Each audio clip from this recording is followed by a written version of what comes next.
नमस्कार दोस्तों स्वागत है आपका वर्मा लर्निंग पॉइंट चैनल में। और इस चैनल पर आप देख रहे हैं जीके से संबंधित बहुत ही महत्वपूर्ण क्वेश्चंस और विशेष रूप से एसएससी सीजीएल और एसएससी से संबंधित जितने भी कंपटीशन हैं उन सभी के लिए क्वेश्चंस लिए गए हैं ताकि कोई भी क्वेश्चंस आपसे ना छूटे। तो चलिए बगैर देरी किए हुए शुरू करते हैं। देखिए क्वेश्चन नंबर 1, मुगल सम्राट जिसने तंबाकू के प्रयोग पर निषेध लगाया था। मुगल सम्राट जिसने तंबाकू के प्रयोग पर निषेध लगाया था। ये क्वेश्चन यूपी पीसीएस प्री 2005 में आया है और झारखंड पीसीएस प्री 2013 में भी ये क्वेश्चन आया है। तो option A Akbar, option B Babur, option C Jahangir, option D Aurangzeb. तो इसका करेक्ट आंसर है option C part correct answer है जहांगीर। मुगल सम्राट जहांगीर ने तंबाकू के प्रयोग पर निषेध लगाया था। और डिटेल देख लेते हैं इसके बारे में। पुर्तगालियों द्वारा 1605 ईस्वी में तंबाकू भारत लाया गया और इसके बाद ही तंबाकू भारत के जन सामान्य में बहुत लोकप्रिय हो गया। यानी ये पुर्तगालियों द्वारा भारत में लाया गया था 1605 ईस्वी में। और कुछ ही वर्षों में तंबाकू पीने की आदत लोगों में इतनी अधिक प्रचलित हो गई कि इस नुकसानदेह आदत से बचने के लिए 1617 ईस्वी में जहांगीर को निषेध जारी करना पड़ा। 1617 ईस्वी में। नेक्स्ट क्वेश्चन देखिए, मनसबदारी व्यवस्था के संदर्भ में सही है। क्या सही है? ये क्वेश्चन से यूपी पीसीएस प्री 2019 में ये क्वेश्चन आया है। ऑप्शन ए मनसबदारी व्यवस्था राज्य के कुलीन वर्ग से संबंधित थी जिसे अकबर ने प्रारंभ किया। ऑप्शन 2 है इसका, मनसबदारी का पद पैतृक था। तो इसमें से एक ऑप्शन करेक्ट बताना है। तो केवल 1 ए ऑप्शन है, केवल 1, यानी बी ऑप्शन है 1 और 2 दोनों सही हैं। ऑप्शन सी है केवल 2। ऑप्शन डी है न तो 1 और न ही 2 सही है। तो इसका करेक्ट आंसर है option A. Option A part correct answer है, केवल 1 सही है। यानी 1 पार्ट जो है इसका, मनसबदारी व्यवस्था राज्य के कुलीन वर्ग से संबंधित थी जिसे अकबर ने प्रारंभ किया, ये सही है। और मनसबदारी का पद पैतृक था, ये गलत है, ये सही नहीं है। और डिटेल जान लेते हैं इसके बारे में। मुगल काल में मनसबदारी पद्धति की शुरुआत अकबर के काल में उसके शासनकाल के 11वें वर्ष में, उसके शासनकाल के 11वें वर्ष यानी 1567 ईस्वी से मानी जाती है, जिसमें जात और सवार पद का विभाजन अपने शासनकाल के 40वें वर्ष से किया था। उसने अपने शासनकाल के 40वें वर्ष से जात और सवार पद का विभाजन किया था। मनसबदार मुगल नौकरशाही में पद और वरीयता क्रम निर्धारित करता था और यह प्रशासनिक और सैन्य पद था। मनसबदारों की नियुक्ति और उनका वरीयता क्रम बादशाह निर्धारित करता था तथा केवल सेवा काल तक ही यह पद रहता था, अर्थात यह पद वंशानुगत या पैतृक पद नहीं था। नेक्स्ट क्वेश्चन देखिए, निम्नलिखित में से कौन संसद के दोनों सदनों की संयुक्त बैठक की अध्यक्षता करेगा? कौन संसद के दोनों सदनों की संयुक्त बैठक की अध्यक्षता करेगा? ऑप्शन ए राष्ट्रपति, ऑप्शन बी प्रधानमंत्री, ऑप्शन सी राज्यसभा का सभापति, ऑप्शन डी लोकसभा का अध्यक्ष। तो इसका करेक्ट आंसर है option D part correct answer है, लोकसभा का अध्यक्ष अध्यक्षता करता है संसद के दोनों सदनों की। और डिटेल जान लेते हैं इसके बारे में। भारतीय संविधान के अनुच्छेद 118(4) के अनुसार संसद के दोनों सदनों की संयुक्त बैठक की अध्यक्षता लोकसभा का अध्यक्ष या स्पीकर करता है। लोकसभा अध्यक्ष की अनुपस्थिति के संदर्भ में अनुच्छेद 118(3) में दिया गया है कि राष्ट्रपति द्वारा कुछ नियम बनाए गए हैं और यदि अध्यक्ष अनुपस्थित है तो संयुक्त बैठक में लोकसभा का उपाध्यक्ष पीठासीन होगा और यदि वह भी अनुपस्थित हैं तो राज्यसभा का उपसभापति अध्यक्षता करेगा और यदि वह भी अनुपस्थित है तो ऐसा व्यक्ति पीठासीन होगा जो बैठक में उपस्थित सदस्यों द्वारा तय किया जाएगा। नेक्स्ट क्वेश्चन देखिए, भारत की संचित निधि से धन निर्गत पर किसका नियंत्रण है? यूपीपीसीएस प्री 2000 में ये क्वेश्चन आया है। भारत की संचित निधि से धन निर्गत पर किसका नियंत्रण है? ऑप्शन ए महानियंत्रक तथा महालेखा परीक्षक, ऑप्शन बी भारत के वित्त मंत्री, ऑप्शन सी अधिकृत मंत्री, ऑप्शन डी उपरोक्त में से किसी का नहीं। तो करेक्ट आंसर है option D. D part correct answer है, उपरोक्त में से किसी का नहीं। किसी का भी नियंत्रण नहीं है इनमें संचित निधि पर। और देखते हैं इसके बारे में। भारतीय संविधान के अनुच्छेद 266 के अनुसार भारत की संचित निधि भारत सरकार की प्राप्त सभी राजस्व उस सरकार द्वारा राज्य हुंडियों निर्गत करके उधार द्वारा या अग्रिम अर्थोपाय द्वारा लिए गए सभी उधार और उधारों के प्रति संदाय में उस सरकार को प्राप्त सभी धनराशियों से मिलकर बनती है। यह संसद के नियंत्रण अधीन होती है, संसद के ही नियंत्रण के अधीन होती है ये संचित निधि। और संचित निधि से कोई भी धन तब तक निर्गत नहीं किया जा सकता जब तक संसद की अनुमति प्राप्त न कर ली जाए। इसलिए बजट प्रावधानों के अनुरूप कार्यपालिका को संचित निधि से धन निकालने का अधिकार तभी प्राप्त होता है जब संसद अनुच्छेद 114 के तहत, अनुच्छेद 114 में दिया गया है कि उसके तहत विनियोग अधिनियम के माध्यम से इस हेतु अनुमति प्रदान करती है। संसद ही इसके लिए अनुमति प्रदान करती है। और आप जानते हैं संसद में कौन कौन होते हैं? राष्ट्रपति महोदय और राज्यसभा और लोकसभा, ये होते हैं संसद में। नेक्स्ट क्वेश्चन देखिए, निम्नलिखित में से भारतीय संविधान का कौन सा अनुच्छेद आकस्मिकता निधि से संबंधित है? निम्नलिखित में से भारतीय संविधान का कौन सा अनुच्छेद आकस्मिकता निधि से संबंधित है? और ये क्वेश्चन यूपीपीसीएस प्री 2021 में ही आया है, पिछले साल।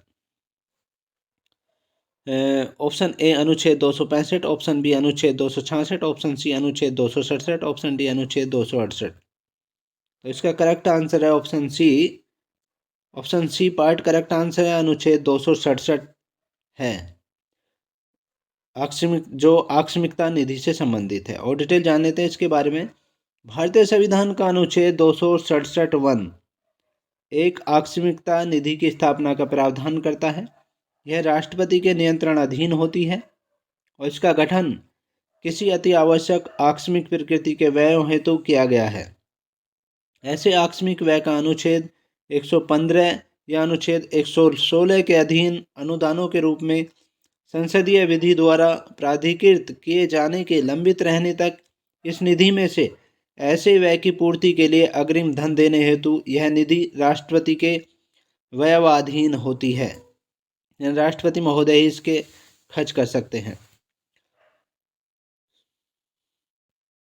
नेक्स्ट क्वेश्चन देखिए, निम्नलिखित राजाओं में से किसने ओडिशा में कोणार्क मंदिर बनवाया था? ओडिशा में कोणार्क मंदिर किसने बनवाया था?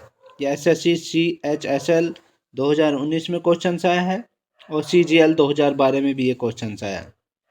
Option A Anang Bhimdev, option B Anant Varman Gangadev, option C Bhanudev, option D Narsingh Dev प्रथम।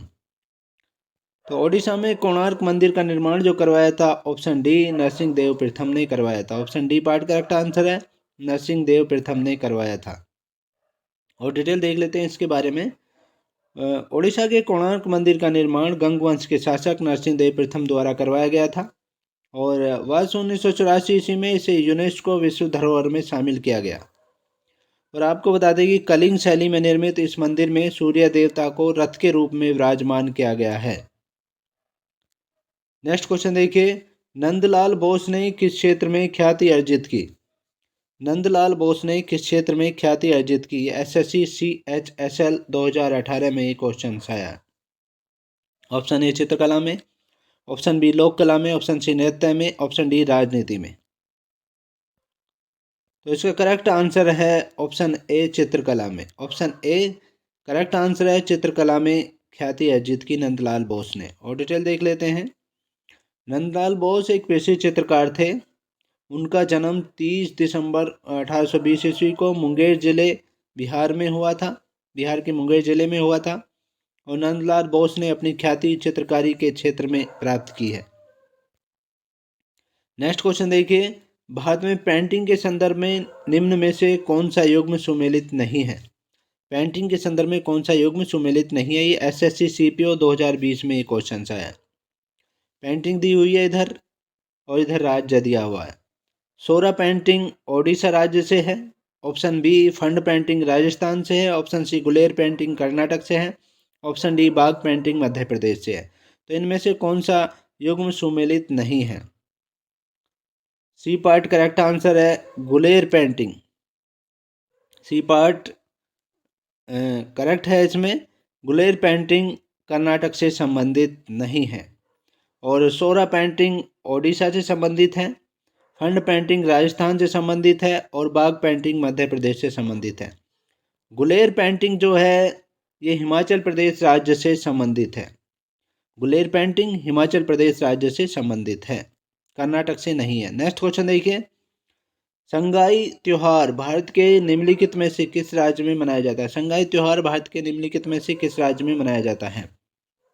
एसएससी जीडी 2019 में क्वेश्चन आया है। ऑप्शन ए अरुणाचल प्रदेश में, ऑप्शन बी मेघालय में, ऑप्शन सी नागालैंड में, ऑप्शन डी मणिपुर में। तो इसका करेक्ट आंसर है ऑप्शन डी मणिपुर में। Option D part correct answer है, मणिपुर में मनाया जाता है संगाई त्योहार। और डिटेल देख लेते हैं इसके बारे में। संगाई त्योहार प्रतिवर्ष 21 से 30 नवंबर तक मनाया जाता है। 21 से 30 नवंबर तक मणिपुर पर्यटन विभाग द्वारा आयोजित सांस्कृतिक उत्सव है ये, जो प्रतिवर्ष 21 से 30 नवंबर के बीच मनाया जाता है। संगाई हिरण की एक दुर्लभ प्रजाति है जो कि मणिपुर का राज्य पशु भी है। नेक्स्ट क्वेश्चन देखिए, भातखंडे संगीत महाविद्यालय कहाँ स्थित है? भातखंडे संगीत महाविद्यालय कहाँ स्थित है? एसएससी CHSL 2018 में ही क्वेश्चन आया है। ऑप्शन ए लखनऊ में, ऑप्शन बी अहमदाबाद में, ऑप्शन सी चंडीगढ़ में, ऑप्शन डी प्रयागराज में। तो इसका ऑप्शन ए करेक्ट आंसर है लखनऊ में। भातखंडे संगीत महाविद्यालय लखनऊ में स्थित है। और डिटेल जान लेते हैं इसके बारे में। भातखंडे संगीत महाविद्यालय लखनऊ में स्थित भारत का एक बड़ा ललित कला विश्वविद्यालय है और इस विश्वविद्यालय का आदर्श वाक्य है नादाधीनम जगत, अर्थात यह संपूर्ण विश्वनाद एवं संगीत के अधीन है। और इस विश्वविद्यालय का नाम यहाँ के महान संगीतकार पंडित विष्णु नारायण भातखंडे के नाम पर रखा गया है और ये लखनऊ में स्थित है। नेक्स्ट क्वेश्चन देखिए, महात्मा गांधी के अनुयायियों ने कितने दिन में नमक सत्याग्रह की यात्रा पूरी की? महात्मा गांधी के अनुयायियों ने कितने दिनों में नमक सत्याग्रह की यात्रा पूरी की? एसएससी CGL 2017 में क्वेश्चन आया है और GD 2019 में भी ये क्वेश्चन आया है। ऑप्शन ए 24 दिन में, ऑप्शन बी 36 दिन में, ऑप्शन सी 12 दिन में, ऑप्शन डी 6 दिन में। तो इसका करेक्ट आंसर है ऑप्शन ए 24 दिन में पूरी की थी। महात्मा गांधी के अनुयायियों ने 24 दिन में नमक सत्याग्रह की यात्रा पूरी की थी। और डिटेल जान लेते हैं इसके बारे में। महात्मा गांधी ने 78 अनुयायियों के साथ साबरमती से यात्रा शुरू की थी और 24 दिनों में यानी 12 मार्च से 5 अप्रैल के बीच यात्रा हुई थी ये 1930 ईस्वी में। और 241 मील की कुल यात्रा थी। 241 मील की ये कुल यात्रा थी। 241 मील की कुल ये यात्रा थी और ये 12 मार्च से 5 अप्रैल के बीच हुई थी 1930 ईस्वी में। और इसमें 78 अनुयायियों के साथ साबरमती आश्रम से स्टार्ट हुई थी और दांडी तक पहुंचे थे 6 अप्रैल को। नमक कानून को तोड़ा और पूरे भारतवर्ष में सभी ने अवज्ञा आंदोलन की शुरुआत की थी। तो महात्मा गांधी के साथ 78 अनुयायी थे और 24 दिनों में ये यात्रा पूरी हुई थी 12 मार्च से 5 अप्रैल के बीच 1930 ईस्वी में।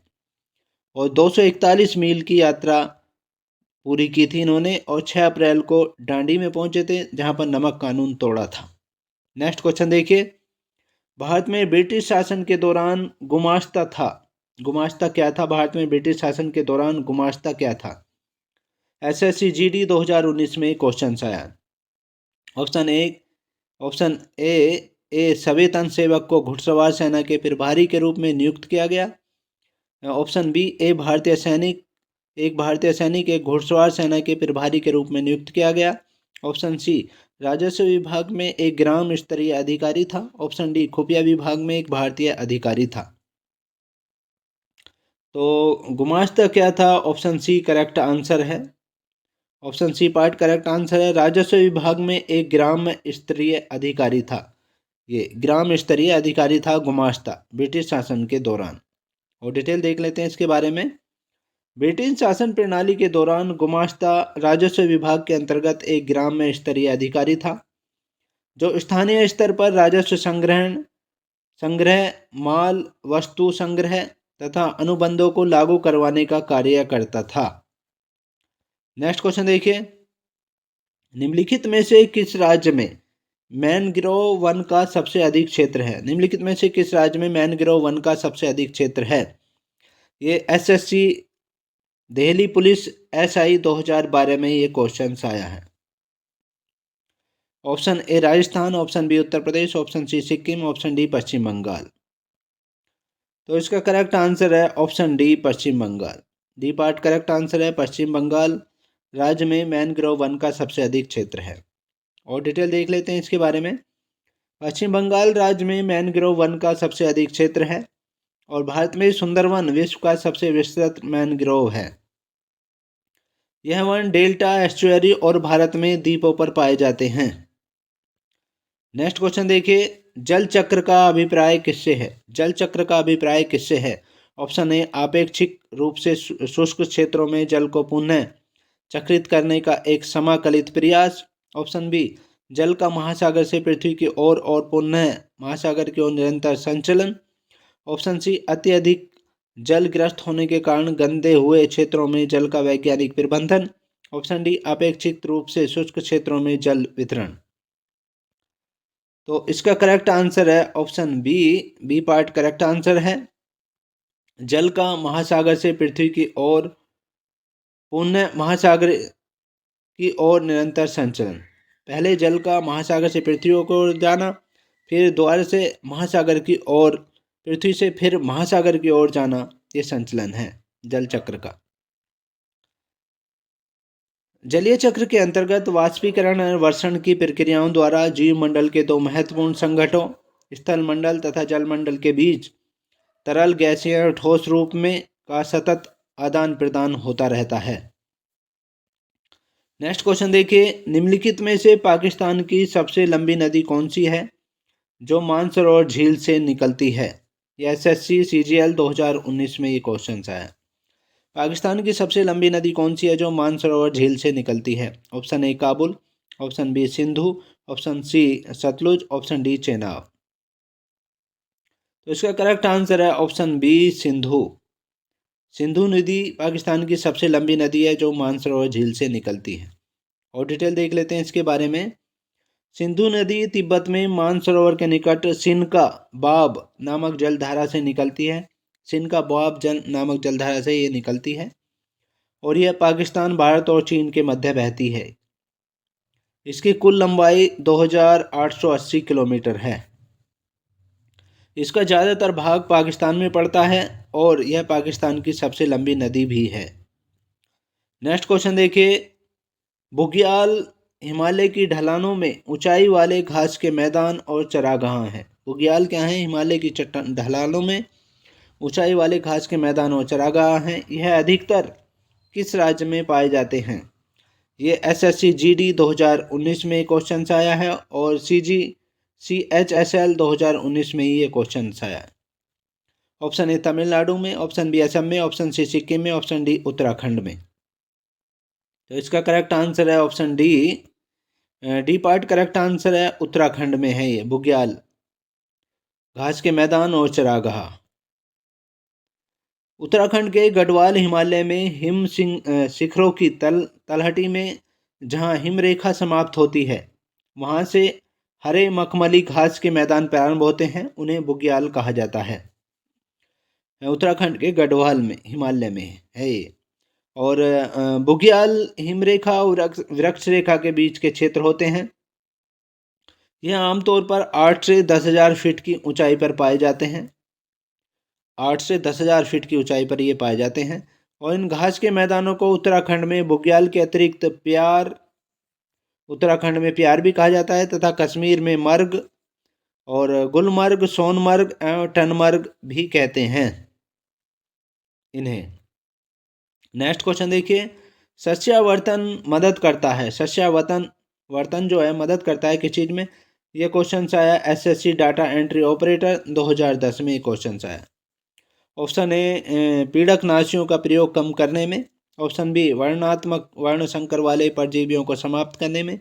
ऑप्शन सी अधिक फसलें पैदा करने में। ऑप्शन डी पादप उत्पादों का अधिक विकल्प पैदा करने में। तो इसका करेक्ट आंसर है option B part correct answer है। वर्णात्मक वर्ण संकर वाले परजीवियों को समाप्त करने में सस्यावर्तन मदद करता है। और डिटेल देख लेते हैं इसके बारे में। सस्यावर्तन वर्ण संकर वाले परजीवियों को समाप्त करने में मदद करता है जो दलहनी फसलों की जड़ों में पाए जाते हैं। और सस्यावर्तन विधि से कृषि करने पर मृदा की उत्पादकता नष्ट नहीं होती है। नेक्स्ट क्वेश्चन देखिए, इमली में मौजूद अम्ल का नाम बताइए। इमली जो खाते हैं उसमें मौजूद अम्ल का नाम बताइए। एसएससी जीडी 2019 में ये क्वेश्चन आया। ऑप्शन ए एमिनो अम्ल, ऑप्शन बी टार्टरिक अम्ल, ऑप्शन सी लैक्टिक अम्ल, ऑप्शन डी साइट्रिक अम्ल। तो इमली में जो विशेष रूप से होता है वो बी पार्ट करेक्ट आंसर है। टार्टरिक अम्ल मौजूद होता है इमली में, एसिड है ये।